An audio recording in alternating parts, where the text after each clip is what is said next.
Sa lahat ng mga DIY, ito lang ang pinakamadaling gawin. Oh. Galing ito ng scrap junk shop. Bali mga scrap ito. Wala ka nang gagawin dito nga iban pa. Asimbol na lang kaagad. Wala kayong puputulin. Wala kayong magbabari na, wala na. So, pinaka madaling gawin ito sa lahat ng DIY. Yun lang, oh. 3 bagay lang. Siguro ang gagawin mo dito, kunting linis lang. At asimbol ka na kaagad. Oh?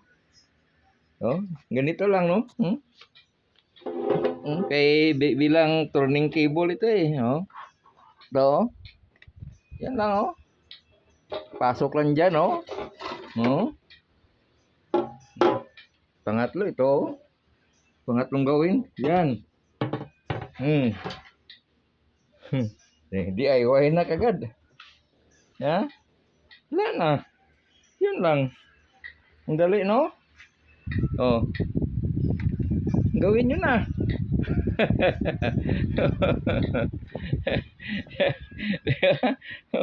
Pinakamadaling gawin na DIY, no? No?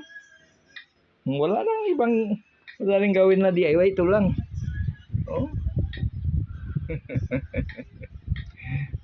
Di ba? Yan lang ang pinakamadaling gawin na DIY sa lahat ng DIY.